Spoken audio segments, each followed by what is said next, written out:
Ceci est le pays de Kuka, un lieu actuellement gouverné par le roi, mais sans prince héritier ni reine pour succéder au trône. Il n'a qu'une fille de 15 ans, la princesse Yona. Étant un petit pays, il est souvent convoité par les nations voisines, rendant les guerres fréquentes inévitables. Cependant, par un miracle, depuis le décès de l'ancien roi il y a 10 ans, le pays a connu une paix totale. La princesse Yona était censée assister à la cérémonie du roi, mais elle choisit de ne pas y aller, car elle n'avait pas encore trouvé une tenue à son goût. Ainsi, la cérémonie se termina sans elle. Yona était toujours préoccupée par ses cheveux.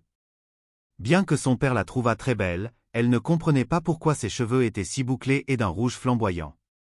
L'un des 5 généraux, Ak, vint et se moqua de sa chevelure. Ak osait taquiner la princesse car ils étaient amis d'enfance. Il informa Yona que Suan arriverait bientôt. À cette nouvelle, la princesse s'élança immédiatement. Suan était aussi un ami d'enfance de Yona, bien qu'il fût de 3 ans son aîné. Lorsqu'elle le rencontra après de nombreuses années, il annonça qu'il resterait une semaine pour célébrer l'anniversaire de Yona. Suan partit saluer le roi, tandis que Yona restait un peu boudeuse, car il la traitait encore comme une enfant. Par le passé, Yona était souvent triste à cause de la mort de sa mère, et Suan avait décidé de jouer un rôle maternel pour elle, ce qui faisait de lui une personne importante à ses yeux. Le lendemain, Yona partit à la recherche de Suan et apprit qu'il participait à un concours de tir à l'arc avec Ak. Elle se rendit au match pour regarder et décida qu'elle voulait apprendre le tir à l'arc avec Suan. Cependant, le roi n'avait aucune intention de laisser sa fille toucher des armes. Mais, de manière inattendue, Suan invita Yona à faire une promenade à cheval avec lui. Elle accepta et descendit en courant. Ak aida Yona à monter sur le cheval, et elle remarqua que Suan semblait très à l'aise pour se montrer doux avec les femmes, ce qui laissait supposer qu'il avait attiré l'attention de nombreuses filles. En effet, Suan avait reçu de nombreuses propositions de mariage, mais n'en avait jamais accepté aucune. Yona ne voulait pas paraître immature, alors elle se vanta d'avoir déjà accepté une proposition de mariage de Ak. Ak, perplexe, ne comprenait pas ce qui se passait. Suan les félicita, ce qui fit se demander à Yona pourquoi il avait cru à ce mensonge. Plus tard, Yona parla avec son père et réalisa qu'il n'approuvait pas qu'elle soit avec Suan. Bien que Suan fût talentueux et le fils du frère aîné du roi précédent, donc de sang royal, le roi refusait qu'il devienne roi en épousant Yona. Il admit qu'il était vraiment un lâche, mais qu'il ne laisserait pas Yona subir le même sort que sa mère, victime de personnes malveillantes. Furieuse, Yona quitta la pièce en trombe et fut soudain approchée par une silhouette inquiétante. Craignant qu'il s'agisse de la personne dont son père avait parlé, elle s'enfuit, mais l'individu la poursuivit. Suan la retrouva et elle lui raconta ce qui s'était passé, mais il ne vit personne dehors. Voyant Yona très agitée, il voulut l'emmener chez Ak, pensant qu'ils étaient fiancés, mais Yona confessa honnêtement ses véritables sentiments. Elle n'avait de sentiments que pour Suan.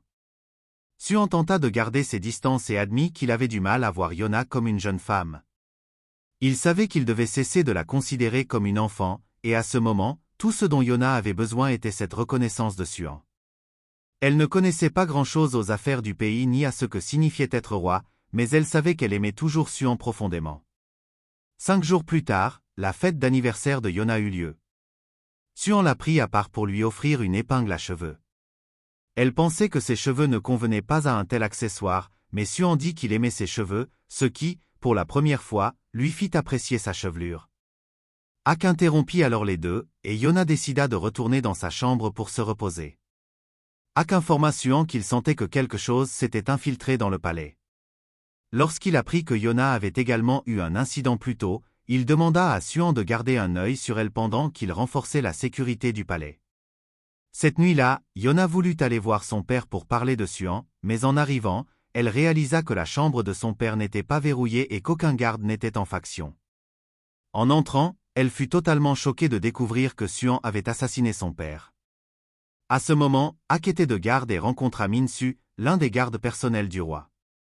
Ils discutèrent un moment de Yona et Suan. Pendant ce temps, Yona était emmenée pour être exécutée lorsqu'Ak arriva soudainement et la sauva. Ak voulait savoir ce qui se passait et exigea des explications de Suan. En revenant un peu en arrière, Yona n'arrivait toujours pas à croire que Suan était celui qui avait tué son père. Mais Suan attendait ce moment depuis longtemps. Les soldats du côté de Suan savaient que peu de gens étaient encore au courant de la situation et qu'ils devaient seulement surveiller Ak. Cependant, Ak les découvrit et exigea qu'ils s'expliquent. Lorsque les ennemis dégainèrent leurs épées, Ak ne posa plus de questions. À ce moment, Suan expliqua à Yona que son père avait toujours été considéré comme un lâche qui craignait la guerre, mais grâce à cela, il était devenu un roi bienveillant et aimable. Il y a 10 ans, l'ancien roi, au lieu de transmettre le trône à son fils aîné, le père de Suan, choisit de le donner au père de Yona. Le père de Suan n'avait aucun désir pour le trône et était même prêt à combattre en première ligne pour protéger son jeune frère. Pourtant, c'est le père de Yona qui tua le père de Suan. Pour cette raison, Suan était déterminé à se venger. Dès le début, Suan n'avait pas l'intention de faire du mal à Yona, sachant qu'elle visitait rarement les appartements de son père. À ce moment, un homme nommé Kai apparut. Réalisant que Suan avait accompli sa tâche et que Yona avait tout vu, il voulut tuer Yona pour la faire taire. Elle renversa alors une chandelle, mettant le feu à la pièce, ce qui força les soldats et Kai à éteindre les flammes. Profitant de cette occasion, elle s'échappa. Yona ne pouvait toujours pas accepter la vérité sur Suan, mais elle fut rapidement capturée à nouveau, seulement pour être sauvée peu après par Ak. À l'origine, Ak ne voulait pas être le troisième larron entre Suan et Yona, mais il était devenu suspicieux après avoir vu de nombreux visages inconnus parmi les gardes royaux. Il interrogea donc Suan sur toute la situation. Yona était très heureuse que Ak soit toujours à ses côtés, car il avait reçu l'ordre du roi de protéger la princesse à tout prix. Ak demanda alors où était le roi et apprit que Suan l'avait assassiné. Furieux, Ak chargea Suan et exigea des réponses. Il voulait savoir pourquoi Suan tuerait un roi qui détestait la guerre, surtout sachant que Suan n'avait jamais désiré le trône. Mais Suan croyait que ce pays n'avait pas besoin d'un roi faible. Kai savait exactement qui était Ak et à quel point il était fort, mais comme Yona avait été prise en otage, Ak fut forcé de lâcher son arme. Ak fut alors encerclé, mais soudain, une flèche vola et l'aida à se libérer pour s'échapper avec Yona. Ils retrouvèrent Minsu, qui avait tiré la flèche. Ak confia Yona à Minsu et partit devant pour dégager le chemin. Les trois trouvèrent une cachette, mais ne purent trouver un moyen de s'échapper à cause du grand nombre de gardes. Minsu décida de créer une diversion pour aider les deux autres à fuir. Comme il n'avait pas révélé sa loyauté envers Yona, il ne serait pas ciblé même s'il était découvert. Minsu enfila alors le manteau de la princesse et courut dehors. Ak profita de la distraction des gardes par Minsu pour s'échapper de la forteresse avec Yona. Minsu n'eut pas cette chance et fut abattu par les archers. Les deux s'enfuirent dans la forêt, et Suan envoya des soldats patrouiller la zone. Bien que Suan sût qu'il y avait de fortes chances que les soldats ne trouvent rien, car Ak connaissait la forêt mieux que quiconque, il devait essayer. Ak laissa alors la princesse dormir dans la forêt, et le lendemain matin, les citoyens commencèrent à remarquer des changements dans le pays. Suan n'avait toujours reçu aucune nouvelle des soldats. Pendant ce temps, Ak et Yona décidèrent de partir. Ak croyait que tant que Yona était en vie, il pouvait aller n'importe où. Yona espérait aussi que Ak resterait toujours à ses côtés, et Ak l'enlaça pour la réconforter. Les deux allaient vivre de nombreuses rencontres, recrutant des individus talentueux pour revenir et reconquérir le pays. Voici l'histoire de ce voyage. Après plusieurs jours dans la forêt, Ak remarqua que Yona s'affaiblissait, car elle n'avait jamais enduré de telles épreuves ou douleurs auparavant. Il y a de nombreuses années, Ak était le petit-fils d'un général et avait attiré l'attention du roi, qui l'avait invité à devenir général à l'avenir. Mais Ak avait refusé, car il ne voulait pas s'impliquer avec la famille royale ou la noblesse, qu'il détestait pour leurs intrigues et la manière dont ils se tiraient mutuellement vers le bas. De plus, il ne voulait pas être près de Yona, car chaque fois qu'il s'approchait d'elle, il perdait son sang-froid. Et juste au moment où il essayait de l'éviter, Yona vint se cacher derrière lui, car elle venait d'être tourmentée par quelqu'un nommé Tijun, le fils du chef de la tribu du feu. À ce moment, Ak réalisa également que Yona aimait Suan, bien qu'elle pensât que c'était à sens unique et ne voulut le dire à personne. Ak partit alors et voulut que son grand-père le reprenne, mais son grand-père n'était pas encore prêt à le faire, donnant à Yona l'occasion de venir trouver Ak. Elle s'excusa de l'avoir mis en colère à cause de sa lâcheté et lui donna des fruits pour restaurer leur amitié, puis partit. Ak entendit ensuite les soldats discuter de la manière dont le roi limitait actuellement son propre pouvoir, mais juste après, il vit Tijun ennuyer la princesse et aller trop loin. Il dut intervenir pour la protéger. Ak fit semblant d'être très proche de Yona pour faire abandonner ses intentions à Tijun. Il décida également de devenir le garde du corps de Yona et révéla qu'il était le successeur de la tribu du vent. Le roi arriva alors pour régler l'affaire et crut que Ak serait un bon protecteur pour Yona.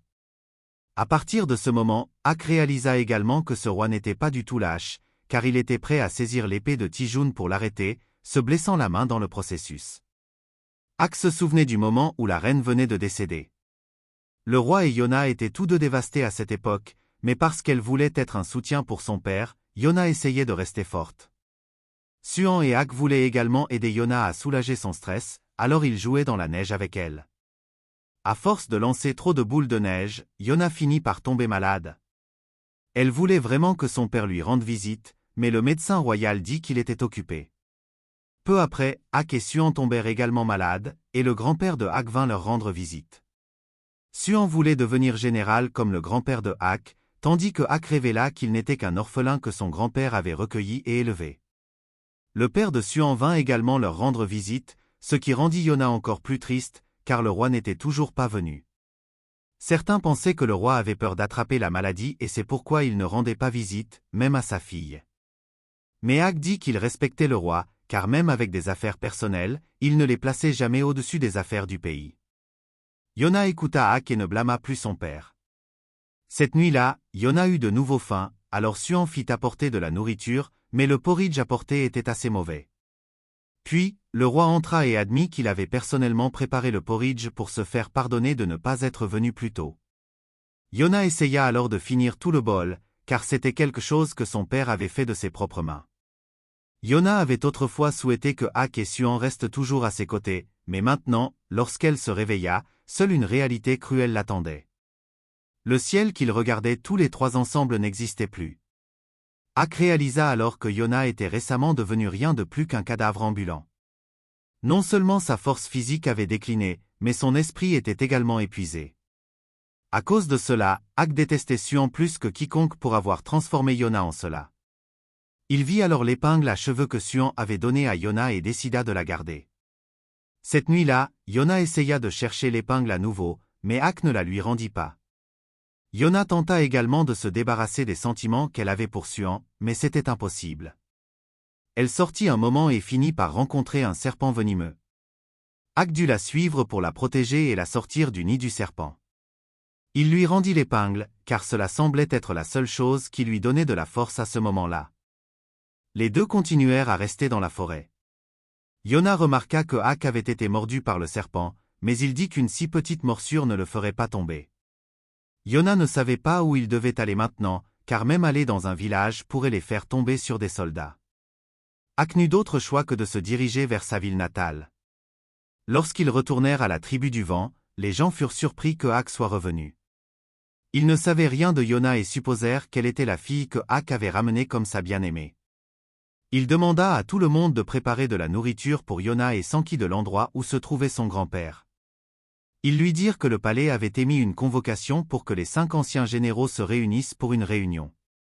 Ak réalisa que personne là-bas ne savait encore ce qui s'était passé au palais. À ce moment, les 5 généraux s'étaient rassemblés, et le chef de la tribu du feu interrogea le grand-père de Ak, car des rumeurs se répandaient dans tout le pays selon lesquelles Ak avait tué le roi et enlevé la princesse. À ce moment, Suan s'avança et ne blâma toujours pas Ak. Cependant, concernant l'assassinat du roi, Suan ne l'admit pas. Suan croyait que toutes les 5 tribus devaient former une alliance pour empêcher les ennemis extérieurs d'attaquer. Les autres chefs de tribus acceptèrent tous de laisser Suan devenir le prochain roi pour gouverner le pays, mais le grand-père de Ak ne donna aucun avis, car il croyait qu'il n'était plus général. Ak l'était, et s'il voulait un avis, il devrait convoquer Ak et lui demander directement. Kai avertit que si le vieil homme ne donnait pas son opinion, il pourrait être accusé de trahison. Par le passé, il avait traité Suan comme son propre petit-fils, alors maintenant il ne ferait aucun commentaire. Mais Suan annonça que dans 3 jours, il tiendrait la cérémonie de couronnement et attendrait qu'il y assiste. Cet après-midi-là, il fut révélé que le chef de la tribu du feu avait également secrètement soutenu Suan pour prendre le trône. Tous deux savaient que Ak n'agirait pas de manière imprudente à ce stade pour éviter d'affecter Yona, et la tribu du feu avait également commencé à préparer ses forces militaires pour réprimer la tribu du vent sous Ak. À ce moment, Yona avait repris conscience et rencontra un garçon nommé Yann, qui était comme un petit frère pour Ak. Yann demanda à Yona quelle était sa relation avec Ak, et elle dit qu'elle voyait Ak comme un ami. Les autres garçons plaisantèrent alors en disant que Ak avait été rejeté, car Yona ne le voyait pas comme un partenaire romantique. Ak informa ensuite Yona de l'identité qu'il avait créée pour elle pour le moment. Après avoir fini leur repas, Yona alla se promener dehors et fut accueillie par une femme plus âgée. La femme avait entendu de Ak que Yona était une servante du palais qui ne pouvait pas faire son travail correctement et avait été renvoyée. La femme promit d'enseigner à Yona comment travailler et lui assigna la tâche de faire la lessive. Ak vint plus tard pour aider, et tous deux découvrirent que le ruisseau du village s'était asséché.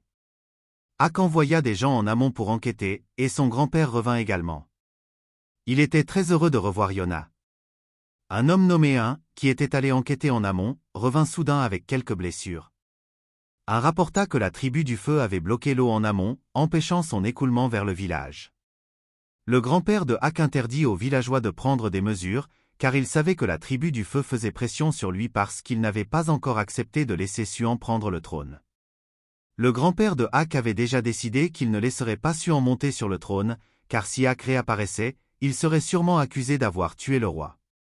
Pendant ce temps, Tijun réapparut et semblait assez amer, croyant que si Ak n'avait pas interféré par le passé, il aurait peut-être eu une chance avec Yona et devenir roi.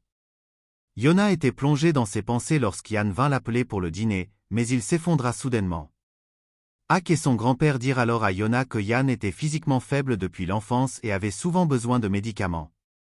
Mais à ce moment précis, ils apprirent qu'une caravane de marchands avait été attaquée, ce qui signifiait qu'ils n'auraient ni eau ni médicaments. Tout le monde savait que c'était un coup de la tribu du feu. Cependant, dit qu'il connaissait un médecin et irait chercher des médicaments pour Yann. Ak permit à de partir et ordonna à tout le monde de ne pas provoquer la tribu du feu à ce moment, car leur force militaire était plus faible, et la tribu du feu avait maintenant le soutien de la famille royale, ce qui les mettait en désavantage. Ak rencontra ensuite Yona en privé, et elle se demanda ce qu'elle pouvait faire à ce stade. Ak voulait qu'elle continue à vivre paisiblement ici. Il alla ensuite rencontrer son grand-père pour discuter des affaires.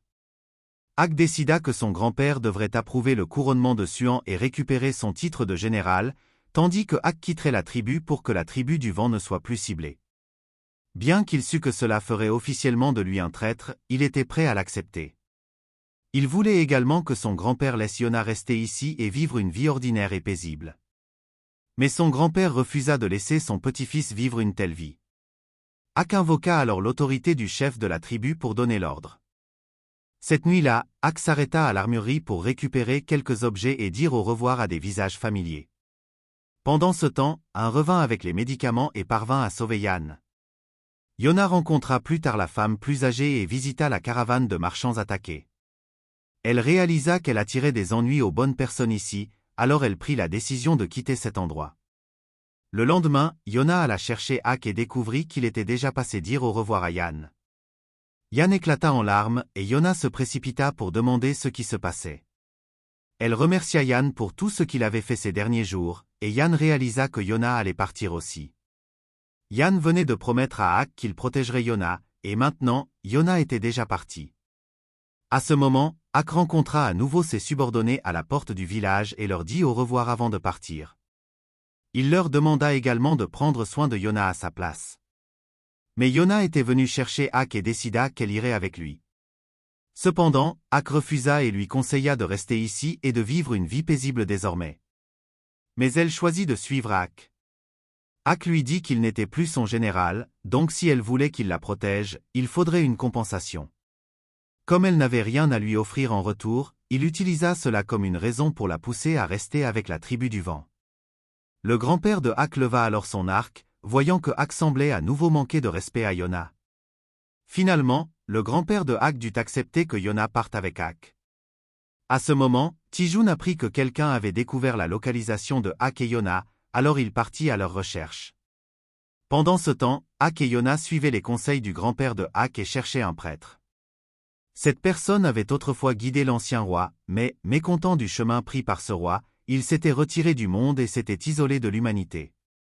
Les deux arrivèrent dans une région montagneuse désolée, et Ak avertit que cet endroit ne serait pas confortable pour dormir la nuit. Yona décida qu'elle dormirait à côté de Ak pour rester au chaud, mais il avertit qu'il ne pouvait garantir qu'elle dormirait bien. Il tira alors Yona pour se cacher, car il entendit les pas de plusieurs ennemis à proximité. Il se retrouva alors face aux troupes de Tijun. Tijun ne s'attendait pas à les rencontrer sitôt ici, mais Ak lui dit qu'il n'était plus général, donc tout ce qu'il faisait maintenant n'aurait aucun effet sur la tribu du vent. Tijun donna alors l'ordre d'attaquer, mais Ak repoussa facilement chaque ennemi qui l'approchait. Lorsque des archers commencèrent à tirer de loin, Ak n'eut d'autre choix que de saisir Yona et de courir, tranchant chaque flèche qui volait vers eux. Yona trébucha alors, et Ak la protégea, prenant une flèche à sa place, puis ils s'enfuirent ensemble. Cet après-midi-là, les deux perdirent temporairement leurs poursuivants, mais Ak décida de sortir et de se battre, laissant Yona derrière pour se cacher. Ak fut bientôt encerclé par les ennemis, tandis que Yona réalisa que la flèche qui avait touché Ak était empoisonnée et qu'il s'effondrerait bientôt. Elle ne voulait pas se montrer, car elle craignait de gêner Ak, mais elle décida qu'elle devait l'aider, car si elle continuait à compter sur Ak pour la protéger, elle aurait tout aussi bien pu rester dans la tribu du vent. Elle se précipita alors, renversa l'archer et affronta Tijun. Tijun proposa de la ramener et de renverser Suan, mais elle demanda pourquoi, si Tijun savait déjà ce que Suan avait fait, il choisissait encore de le soutenir et d'opprimer la tribu du vent. Elle dit que Tijun était un hypocrite et qu'elle n'irait jamais avec lui. Tijun fut choqué que la princesse autrefois faible soit maintenant devenue forte, et les cheveux de Yona semblaient maintenant comme des flammes qui le brûlaient. Ak la réprimanda pour être sorti à nouveau. Il essaya de courir vers Yona, mais le poison aggravait rapidement son état. Il devint étourdi et s'effondra, mais continua à se battre jusqu'à ce qu'il soit tranché et poussé au bord d'une falaise.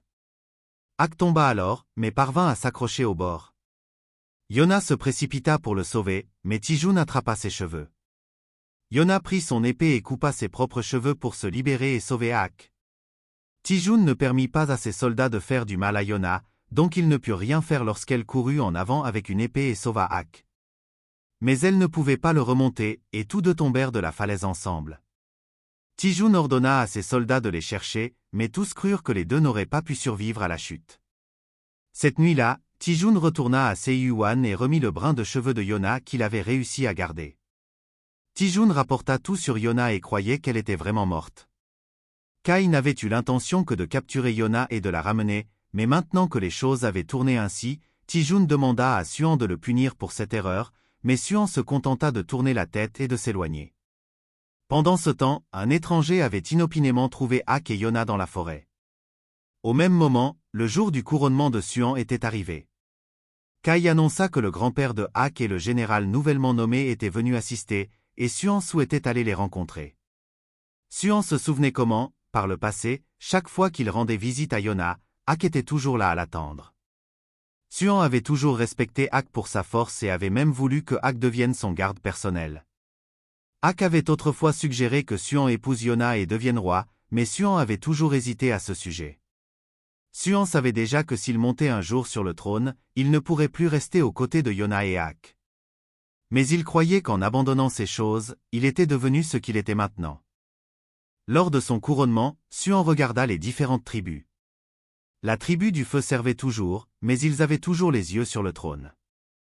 La tribu de la terre ne servait que ceux au pouvoir. La tribu de l'eau était opportuniste, attendant sa chance. La tribu du vent avait de nombreux guerriers d'élite personnellement entraînés par le grand-père de Ak, donc il ne pouvait prédire quand il pourrait se rebeller à nouveau. Mais Suan devait unifier toutes les tribus pour lutter contre les ennemis étrangers. Le grand-père de Ak demanda à Suan combien il avait sacrifié pour obtenir le trône, mais Suan dit qu'il relancerait le royaume et lui rendrait sa gloire d'antan. Il n'avait pas besoin de Dieu, il avait besoin du pouvoir des gens de ce pays, et si quelqu'un se mettait en travers de son chemin, il trouverait un moyen de le soumettre. Le grand-père de Ak ne pouvait dire quand Suan avait tant changé. Quant à Yona, elle avait maintenant repris conscience et rencontra Yan, celui qui l'avait sauvé, elle et Ak. Yan dit que Ak était gravement blessé après l'avoir protégé lors de la chute de la falaise. Si le traitement avait été retardé plus longtemps, Ak aurait pu mourir. Yona rencontra alors une autre personne, Iksu, qui semblait un peu étrange, et elle n'était pas sûre de devoir révéler son identité à eux. Mais Iksu savait déjà qui elle était, et d'après les mots de Yann, Yona réalisa qu'Iksu était le prêtre vivant en réclusion dont le grand-père de Ak avait parlé. Iksu dit que son rôle était de transmettre les paroles des dieux aux gens, mais Yann croyait que c'était précisément à cause de ces paroles divines vagues qu'Iksu avait été expulsé de la capitale. Yona voulait en savoir plus, ce qui fit réaliser à Yann que, malgré avoir vécu dans le palais, elle ne savait rien. Yona remarqua alors que Ak commençait à bouger, mais Yann vint vérifier et dit que Ak avait de la fièvre et qu'il n'avait pas de médicaments appropriés pour le traiter, donc il lui faudrait du temps pour récupérer.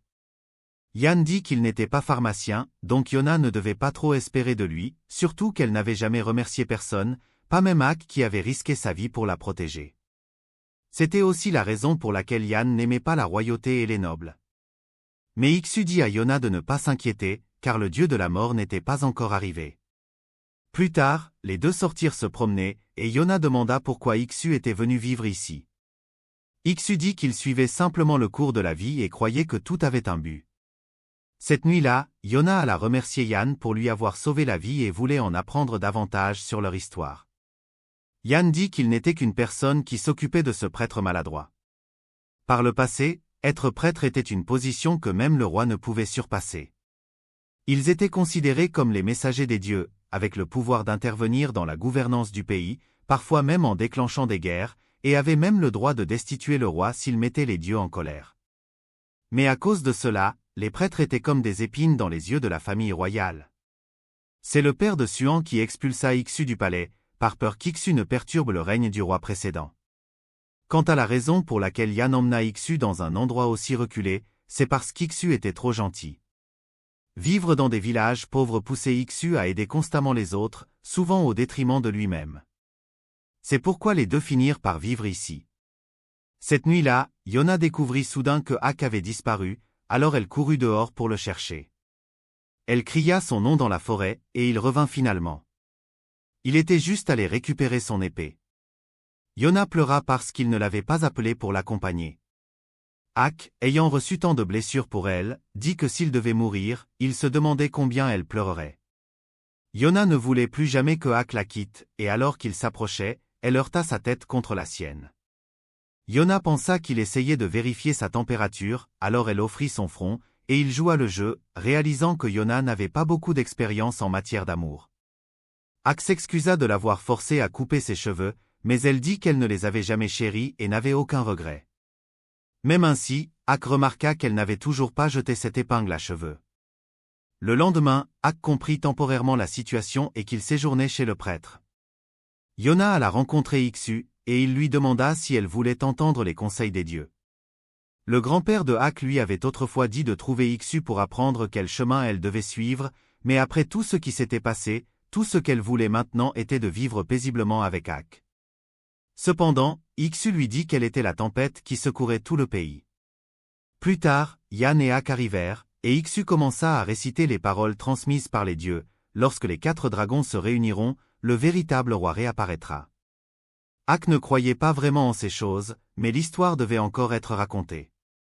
Il était dit que le roi dragon cramoisi, un dieu dragon qui s'était transformé en humain, devint le premier roi qui fonda cette nation. Mais il fut plus tard trahi par les humains et renversé. Les 4 dragons vinrent alors sauver le roi dragon cramoisi et souhaitaient anéantir l'humanité. Cependant, le roi dragon cramoisi leur demanda d'épargner les humains, alors les 4 dragons créèrent 4 guerriers pour protéger le roi dragon cramoisi. L'un avait des griffes capables de tout déchirer, l'un avait des yeux capables de tout voir, l'un avait des jambes capables de sauter jusqu'aux cieux, et l'un avait un corps fort et puissant. Ces 4 guerriers fondèrent plus tard les 4 tribus et servirent le roi jusqu'à sa mort. Après cela, les 4 guerriers quittèrent leur tribu et disparurent sans laisser de traces. Iksu croyait que la vie de Yona était maintenant en danger, donc elle avait besoin de plus de gardes que juste Ak.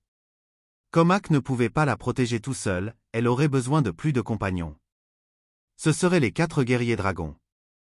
Ils pouvaient être des légendes, mais les personnes qui avaient hérité de leur lignée étaient réelles. Yona devait donc aller les trouver. Les dieux lui avaient montré le chemin, et maintenant elle devait le parcourir seule. Iksu croyait également que le fait que Yona ait survécu à tant de catastrophes était le miracle de quelqu'un portant un destin divin. Mais quand Ak porte tout le fardeau, personne ne dit rien.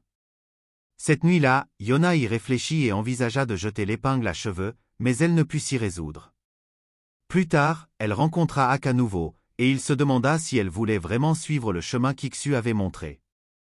Mais Yona avait décidé d'aller chercher les guerriers dragons, et elle voulait que Ak lui apprenne à utiliser une arme, car elle ne voulait plus être un fardeau pour lui. Il accepta si c'était vraiment ce qu'elle souhaitait.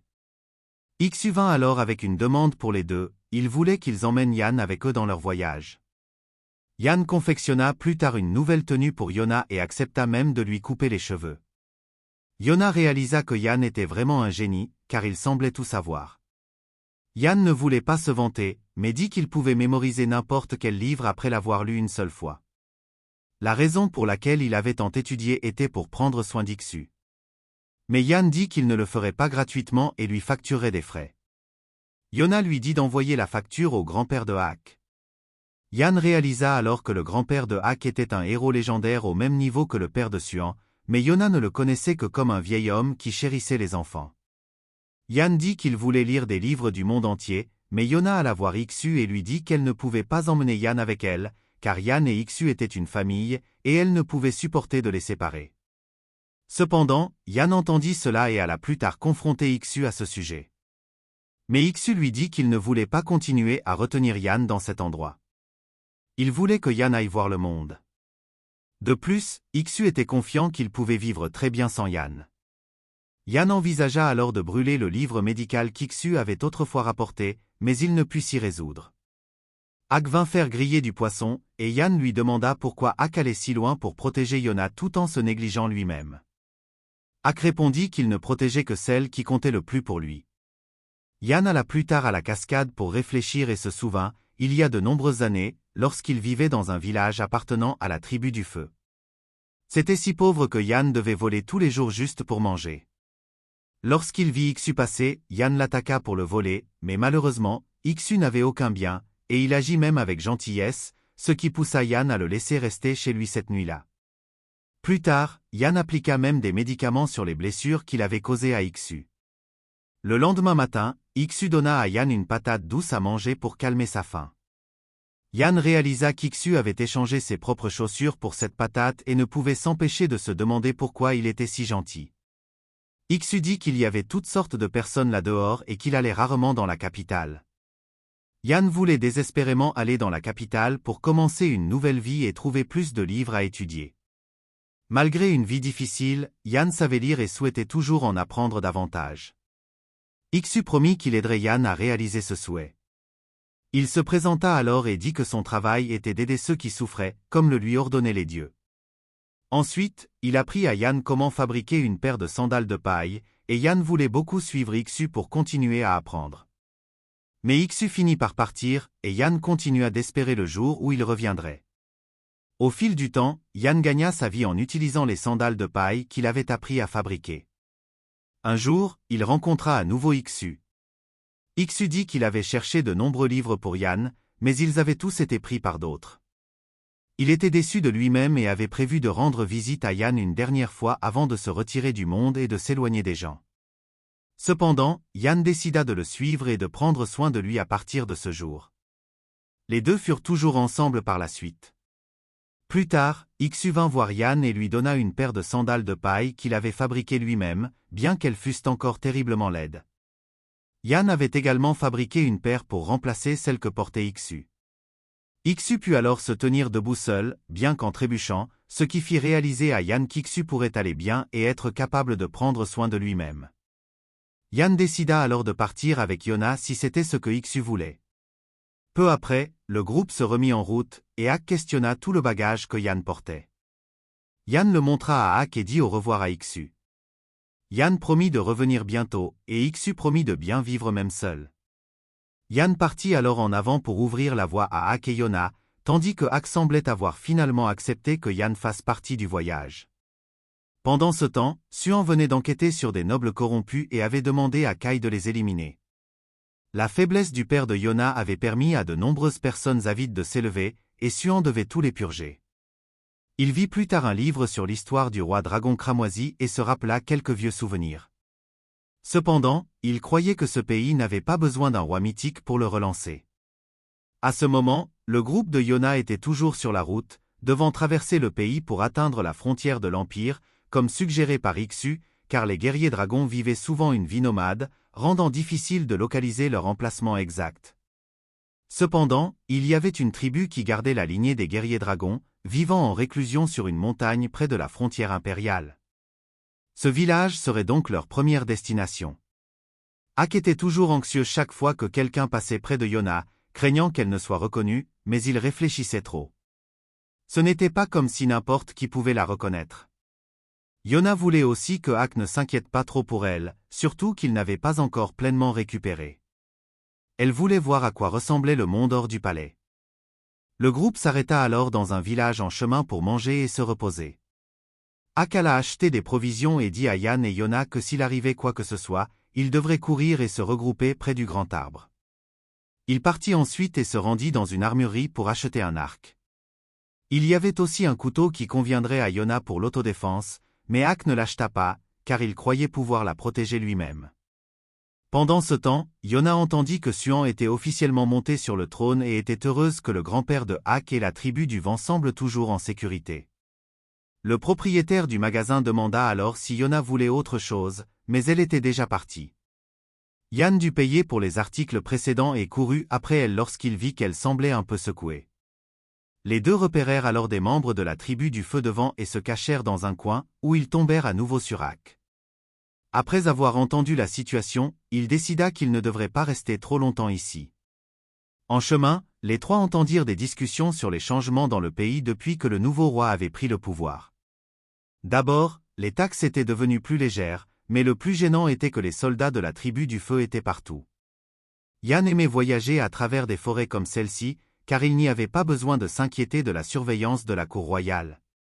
Yona demanda alors à Ak de lui enseigner l'escrime à nouveau, mais il refusa et demanda si elle était prête à frapper un ennemi ou du moins à se protéger. Mais Yona n'avait pas de telles intentions. Elle voulait seulement apprendre pour pouvoir ouvrir une voie de fuite si nécessaire. Ak lui donna alors cet arc et lui dit de rester derrière lui pendant les batailles pour fournir un soutien. S'il n'avait pas été en plein voyage, il l'aurait fait tirer 200 flèches par jour pour s'entraîner. En même temps, il voulait qu'elle réfléchisse à pourquoi son père n'avait jamais voulu qu'elle touche des armes. Ak laissa alors Yona s'entraîner en tirant sur des oiseaux et des lapins, mais après une heure entière d'entraînement, elle n'avait rien touché. Ak lui fit une démonstration, mais lorsqu'elle lui demanda comment il faisait, il ne put l'expliquer clairement, car les génies ne comprennent pas ce que c'est que de manquer de talent. Yona pensa que Ak ne savait pas enseigner, mais en réalité, il savait que son seul problème était un manque de force physique pour tendre l'arc. Une fois qu'elle surmonterait ce problème, elle pourrait apprendre le tir à l'arc seule. Après cela, Yona s'entraîna diligemment à tirer des flèches pour qu'elle vole le plus droit possible. Yan remarqua que Yona était prête à s'entraîner même la nuit juste pour maîtriser plus rapidement, et en effet, sa technique s'était améliorée, bien que le coup fût ses mains éraflées à force de tendre l'arc trop souvent. Yan connaissait aussi un peu le tir à l'arc, mais il ne l'utilisait pas, car il croyait que cela ne valait pas la peine pour quelqu'un de tiède de manier une arme. Lorsqu'on prend une arme, il faut être mentalement prêt à prendre la vie d'un autre. Si vous manquez de détermination ou hésitez, le prix sera élevé. La raison pour laquelle Ak était encore en vie était qu'il ne montrait jamais de pitié à ses ennemis. Le lendemain, le groupe continua son voyage, et soudain, Yona s'arrêta sur le bord de la route. Elle voulait tirer sur un sanglier. Elle avait compris que lorsqu'on prend une arme, il faut avoir l'état d'esprit de prendre quelque chose à un autre. Elle savait que son père n'approuverait pas cela, mais maintenant, elle devait le faire pour survivre. Elle tira une flèche sur le sanglier, mais manqua. Ak dit alors à Yan d'avancer. Il dit que Yona manquait encore d'intention de tuer. Elle pouvait tirer sur des objets, mais pas sur des êtres vivants. Il voulait qu'elle tire sur lui en imaginant qu'il était son poursuivant. Il était confiant qu'il pouvait esquiver ses flèches, alors Yona tira. Mais lorsqu'il lui dit d'imaginer qu'il était Suan, elle tira une flèche qui effleura son visage.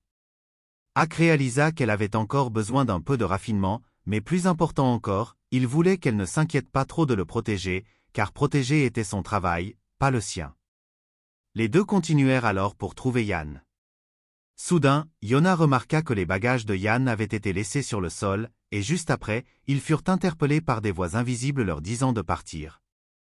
Ak brandit son arme, balayant le brouillard et révélant les villageois de la montagne. Ils remarquèrent les cheveux rouges de Yona et demandèrent son identité. Elle dit qu'elle venait sous la guidance du prêtre et cherchait les 4 guerriers dragons. Ils révélèrent alors que leur village était le village du Dragon Blanc, l'endroit qui protégeait les descendants du Dragon Blanc.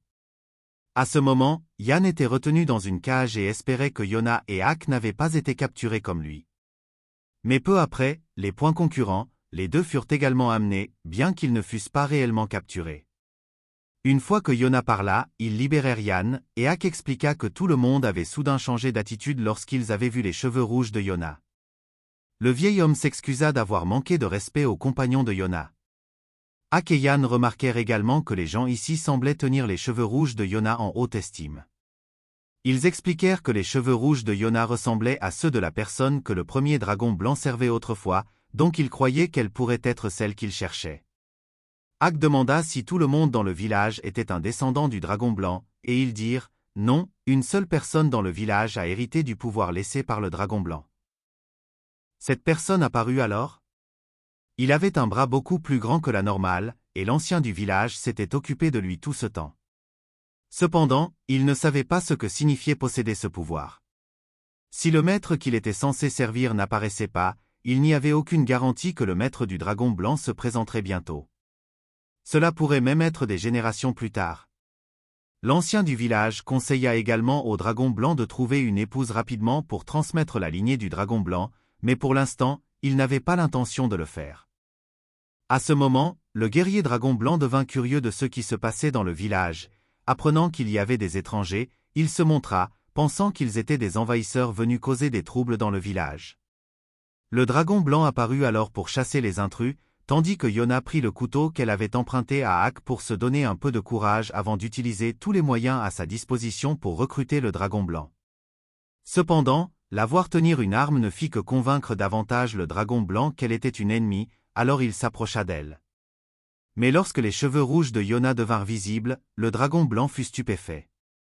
Le sang du dragon blanc réagit en lui, déclenchant un souvenir des paroles de son père d'il y a longtemps. Le dragon blanc doit utiliser sa force pour servir le descendant du roi dragon cramoisi.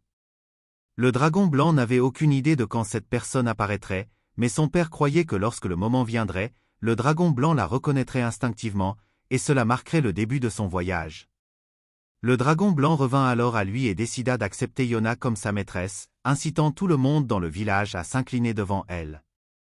Yan remarqua qu'il semblait que les cheveux rouges de Yona avaient conduit le dragon blanc à la considérer comme le roi dragon cramoisi et à la choisir comme sa maîtresse.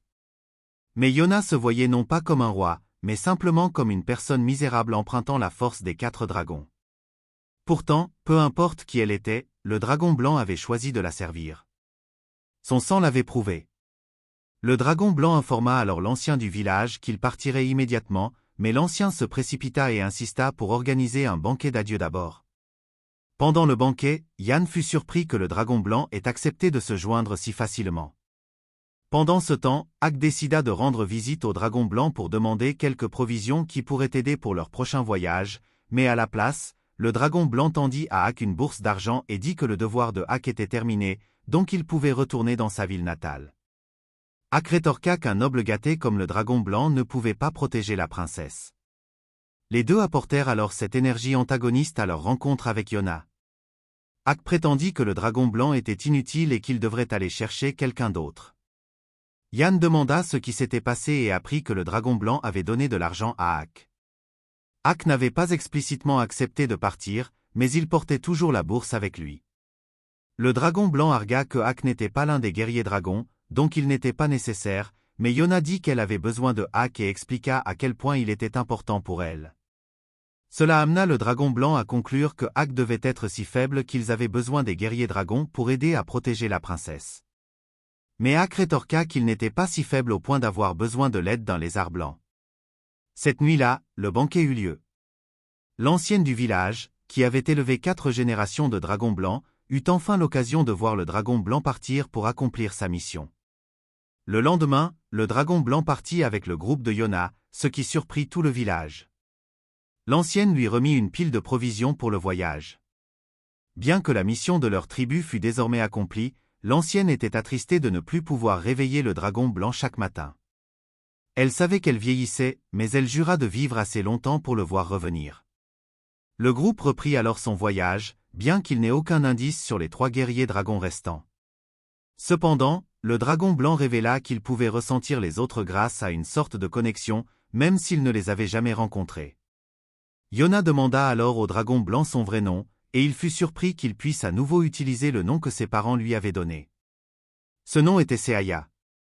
Au fil du voyage, Ak provoquait et se moquait constamment de Seaya, si bien que Yona dut intervenir pour arrêter les deux.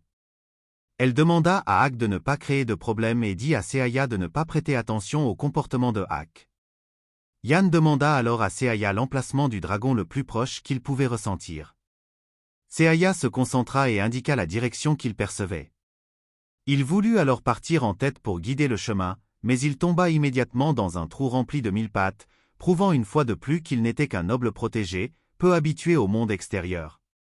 Yan lui dit de rester à l'arrière du groupe désormais. Après avoir été sortis du trou, Seaya et Ak ressentirent soudain la présence de plusieurs ennemis autour d'eux. Yan et Yona se cachèrent à proximité, et Ak soupçonna qu'il pourrait s'agir de la tribu du feu, mais il s'avéra qu'il ne s'agissait que de bandits. Ni Ak ni Seaya ne se retinrent. Les bandits pensaient pouvoir les submerger par le nombre, mais Seaya activa son bras de dragon et chargea pour attaquer. Ak fut surpris par la force de Seaya, mais il ne voulait pas non plus passer pour incompétent, alors il montra également sa propre puissance. Seaya était sur le point de frapper Ak pour l'avoir encore traité de serpent. Bien qu'ils se détestent ouvertement, les deux durent admettre que les capacités de combat de l'autre n'étaient pas une plaisanterie. Yona voulut aussi aider, alors Yan la guida sur la manière de viser et de tirer. Elle parvint à repousser un bandit qui tentait d'embusquer Ak. Elle toucha sa cible et trouva les instructions de Yan assez faciles à suivre. Mais quand Yan essaya de tirer lui-même, il échoua, prouvant qu'il était tout en théorie et sans véritable compétence pratique. Ils finirent par venir à bout de tous les bandits, mais le bras de Seaya semblait avoir épuisé trop d'énergie, et Ak perdit également connaissance à cause de sa blessure rouverte. Seaya n'arrivait pas à croire que Ak avait combattu avec une telle blessure. Il porta alors Ak, car son bras de dragon lui donnait une force 10 fois supérieure à celle d'une personne normale, mais seul son bras de dragon était fort, son bras gauche restait aussi faible que celui de n'importe qui. Seaya réalisa aussi que Yona était assez forte elle-même, car elle ne montra aucune peur face aux bandits et voulait même protéger Ak. Elle dit que rien ne pouvait être plus effrayant que cette nuit qu'elle avait vécue. Seaya réalisa qu'il voulait vraiment suivre cette princesse forte.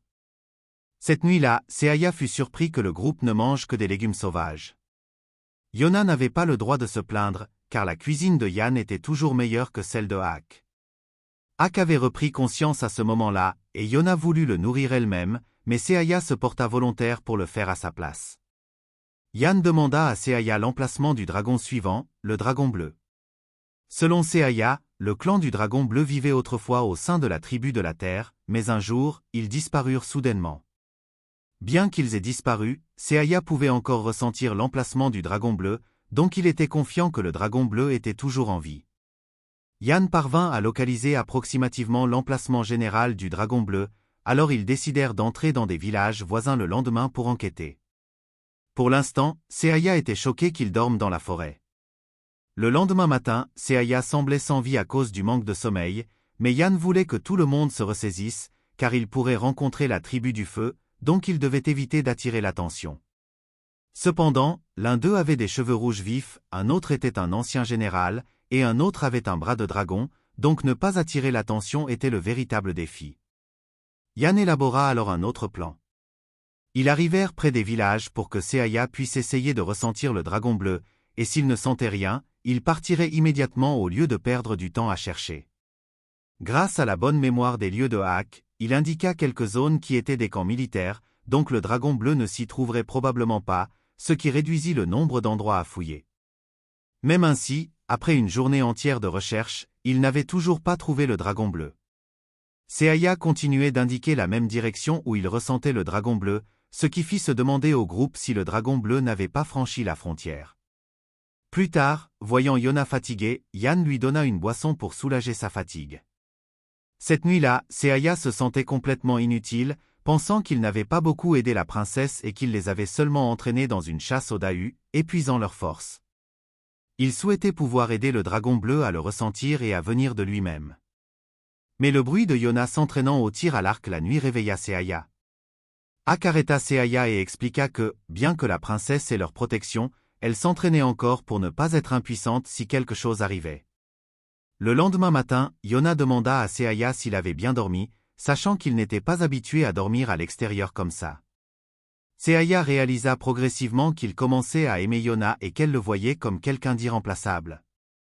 À ce moment-là, Yan découvrit que le dragon bleu se cachait probablement dans un angle mort sur la carte, un emplacement probablement choisi près de la frontière pour que personne ne puisse les trouver.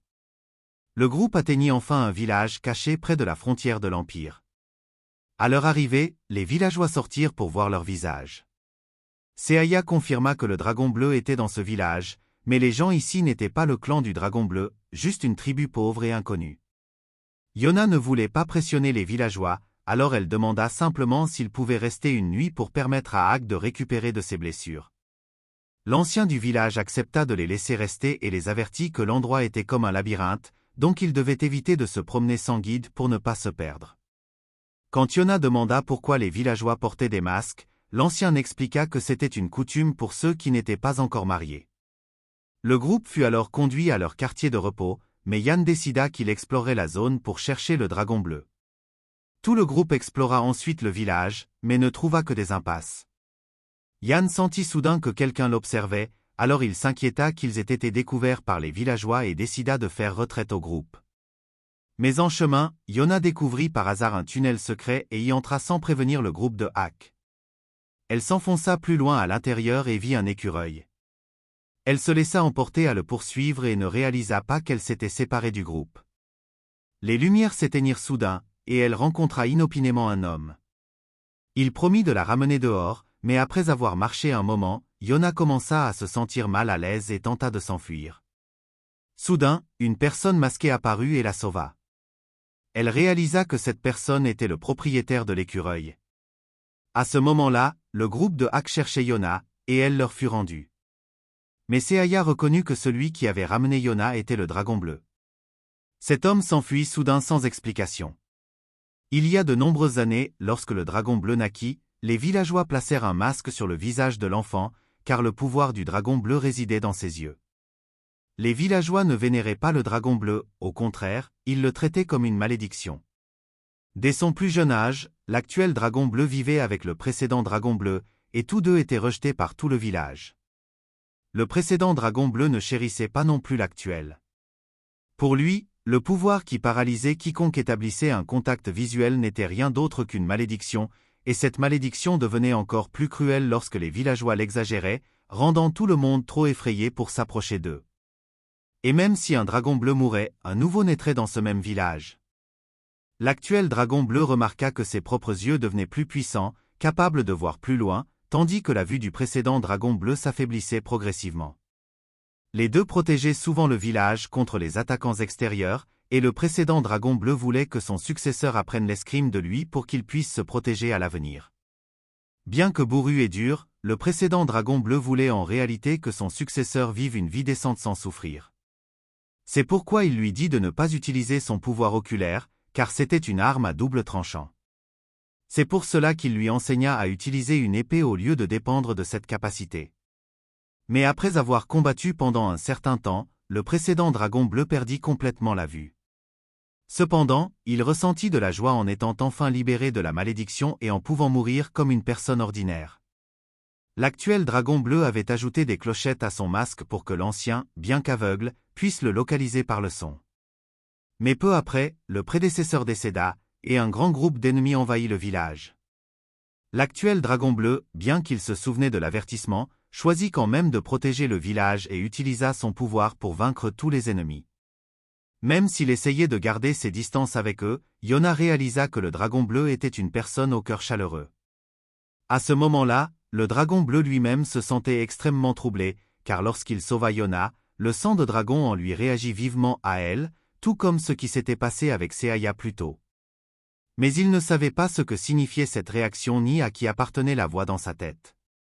Son sang bouillonnait, et il ne comprenait pas comment il avait immédiatement reconnu que Seaya était le dragon blanc. La raison pour laquelle le dragon bleu se cachait maintenant était qu'il ne voulait plus que quiconque connaisse ce pouvoir, car il croyait qu'il ne ferait que causer de la douleur aux autres. Pendant ce temps, Seaya était furieux que ce village ait osé enlever Yona, mais Yan soupçonna que le village du dragon blanc pourrait être l'anomalie et que le dragon bleu et les gens d'ici les voyaient comme des intrus. Pourtant, Yona voulait revoir le dragon bleu, alors elle planifia de retourner dans ce tunnel une fois de plus. Seaya et Yan allaient avec elle, et elle insista pour y aller aussi, mais Ak voulait qu'elle reste en arrière. Yona parvint à persuader Ak et lui dit qu'il devrait être celui qui reste ici pour surveiller les villageois pendant qu'elle irait personnellement convaincre le dragon bleu de rejoindre leur camp. Ak lui fit promettre de revenir saine et sauve, sinon, à partir de maintenant, il la suivrait partout et la rendrait agacée. Il demanda ensuite à Seaya de garantir la sécurité de Yona et resta en arrière pour surveiller les villageois. Il remarqua que les villageois les observaient toujours de près et resta là pour les intimider afin qu'ils n'osent rien faire de nuisible. Lorsqu'ils atteignirent le passage secret, Seaya sentit que quelqu'un les suivait, alors il dit à Yan et Yona d'avancer. Il confronta alors les villageois et demanda ce qu'ils planifiaient de faire. Ils dirent qu'ils ne pouvaient permettre à quiconque entrait dans ce chemin de revenir, mais Seaya déclara qu'il était prêt à se battre s'ils avaient l'intention de faire du mal à Yona. Pendant ce temps, Yan et Yona avaient déjà été repérés par le dragon bleu. Les deux vinrent bientôt à sa rencontre, et Yona voulut savoir quel était son nom, mais il n'avait pas de vrai nom et pointa même une épée pour les menacer. Cependant, l'écureuil du dragon bleu s'accrocha affectueusement à Yona, et le dragon bleu ressentit soudain un fort désir de la rencontrer, même s'il ne savait pas qui elle était. Lorsqu'elle demanda à emprunter son pouvoir, il prétendit que quiconque désirait ce pouvoir était son ennemi. Mais elle voulait seulement le rencontrer pour l'inviter à être son ami. Pourtant, le dragon bleu croyait que ce pouvoir ne devait jamais être libéré dans le monde et chassa Yona. Elle ne pouvait pas le forcer, alors elle et Yan n'eurent d'autre choix que de partir. Bien que le dragon bleu ait longtemps souhaité avoir un ami, il s'était aussi forcé à abandonner ce désir. Yona accepta de devoir partir, mais ressentait encore de l'amertume face à la situation du dragon bleu. Elle trouva plus tard Seaya bloquant les villageois qui voulaient attaquer Yona parce qu'elle avait appris l'existence de la malédiction. Quand elle demanda pourquoi ils considéraient le dragon bleu comme une malédiction, ils ne donnèrent aucune réponse, alors Seaya fut forcée d'agir. À ce moment-là, toute la grotte commença à trembler et à s'effondrer. Seaya protégea Yona, tandis que Ak, réalisant ce qui se passait, se précipita pour la trouver. Cependant, le chemin était bloqué par des rochers, et Ak ne pouvait pas les dégager pour aller plus loin. Il essaya désespérément de retirer les débris et ne pouvait que prier que le roi ne ramène plus jamais sa fille. À ce moment-là, Yona reprit conscience et vit que les villageois étaient toujours coincés là-dedans avec eux. Yan s'inquiéta que s'il ne faisait rien, il manquerait d'air pour respirer. Seaya étendit ses griffes pour essayer de créer un chemin d'évasion, mais les villageois prirent peur en voyant qu'il y avait encore plus de dragons. Yona voulut savoir pourquoi ils considéraient le pouvoir des dragons comme une malédiction, et ils expliquèrent que dans ce village, il y aurait toujours un enfant né avec la marque du dragon bleu. Même si cet enfant mourait, un autre naîtrait en l'apportant. Ce fait terrifiait les villageois, qui craignaient que leur propre enfant puisse un jour devenir cette malédiction. La raison pour laquelle ils craignaient le pouvoir au lieu de le convoiter était que le dragon bleu avait montré, même enfant, qu'il pouvait massacrer de nombreux soldats en utilisant ce pouvoir. C'est pourquoi ils isolaient le dragon bleu dans le village pour l'empêcher de sortir ce pouvoir dans le monde pour semer la destruction. Le dragon bleu apparut alors, et les villageois commencèrent à craindre qu'il ne les punisse, mais il ne fit rien et son masque fut renversé. Yona vit que son visage était très doux, mais les villageois croyaient que regarder dans les yeux du dragon bleu les transformerait en pierre, alors il dut remettre le masque. Il ramassa ensuite une hache et avança, non pas pour attaquer, mais pour trouver un moyen de briser les rochers et s'échapper. Il dit à Seaya que le côté sur lequel il travaillait se connecterait plus rapidement à l'extérieur, alors Seaya l'aida. Yona se joignit également, et Yan demanda aux villageois s'ils voulaient vivre et sortir de là. Ak, creusant de l'autre côté, rencontra des villageois venus sauver leur fils coincé de l'autre côté du chemin, mais il leur dit de préparer une explication pour lui. Après avoir creusé un moment, Yona devint épuisé, alors le dragon bleu, suivant la suggestion de Seaya, la porta pour qu'elle se repose. Yona continua de voir à quel point le dragon bleu était réellement doux et partagea plus tard son histoire avec lui, comment elle avait dû affronter tant de choses après 15 ans sans jamais quitter le palais. Elle croyait que tout ce qu'elle avait traversé était sa preuve de vie. Elle décida ensuite de se remettre au travail, et le dragon bleu commença à réaliser que peut-être il pourrait être libre s'il restait aux côtés de Yona. Ils reprirent le creusement, et Ak finit par percer le mur de l'autre côté. Dès qu'il revit Yona, il se précipita pour l'enlacer et espéra qu'elle ne traverse plus jamais une telle épreuve. Lorsqu'ils quittèrent la grotte, Yona invita une fois de plus le dragon bleu à venir avec elle, pleinement consciente que partir avec elle signifiait gagner la liberté qu'il avait toujours voulu. Le dragon bleu choisit de suivre Yona et partit avec le groupe, mais soudain, la clochette de son masque tomba, et le dragon bleu décida de la laisser derrière, comme s'il se débarrassait de tout ce qui s'était passé dans ce village pour commencer une nouvelle vie. Bien qu'il ait rejoint le groupe de Yona, le dragon bleu restait plutôt distant. Seaya ne pouvait plus sentir la direction des 2 dragons restants et était également épuisé d'avoir trop utilisé son pouvoir la veille. Yan demanda au dragon bleu s'il pouvait sentir comme Seaya, mais le dragon bleu en était incapable. Seaya croyait que le dragon bleu manquait d'expérience, alors il proposa de lui apprendre. Cependant, le dragon bleu s'enfuit soudain. En vérité, il était seulement allé à un ruisseau à proximité pour attraper du poisson pour Seaya afin de l'aider à récupérer, mais il eut aussi froid après. Le groupe décida alors d'allumer un feu pour cuisiner et se réchauffer. Une fois que Yan eut fini de cuisiner, ils laissèrent le dragon bleu goûter la nourriture, et il surprit tout le monde en ouvrant la bouche pour remercier Yona. Ce qui les choqua encore plus, c'est que, alors que tout le monde l'appelait princesse, le dragon bleu l'appela par son nom. À ce moment-là, ils convinrent tous que le dragon bleu avait besoin d'un nom. Cette nuit-là, Yona demanda des suggestions à Yan, mais Yan lui dit que, puisqu'elle était celle qui avait libéré le dragon bleu de sa cage solitaire, elle devrait être celle qui lui donnerait un nom, d'autant plus qu'il était clair que le dragon bleu la tenait en affection et qu'elle n'avait montré aucune peur même lorsqu'il avait pointé son épée sur elle. Yan admit également qu'il regardait autrefois Yona avec dédain, ayant toujours détesté les nobles et la royauté. Maintenant, Yan voulait l'appeler par son nom plutôt que princesse comme avant. Plus tard, Yona alla au ruisseau pour chercher de l'eau et rencontra Ak. Elle lui dit de continuer à l'appeler princesse plutôt que par son nom, car elle voulait qu'il soit le seul à préserver le souvenir qu'elle avait autrefois été une princesse et la fille du roi. Ak accepta et lui dit ce qu'il pensait lorsqu'il creusait à travers les rochers pour la sauver. Yona demanda alors à Ak de l'aider à trouver un nom pour le dragon bleu. Il sentit que le dragon bleu avait un lien fort avec la nuit, et lorsqu'ils le virent baigner dans la lumière de la lune, Yona décida de le nommer Shine. Le dragon bleu accepta le nom et sembla l'apprécier. Shine murmura alors à son prédécesseur qu'après tout ce temps, il avait enfin reçu un nom et le chérirait quoi qu'il arrive. Le lendemain matin, Yona se réveilla et demanda à Seaya comment il se sentait. Il dit qu'il pouvait maintenant sentir l'emplacement du dragon vert.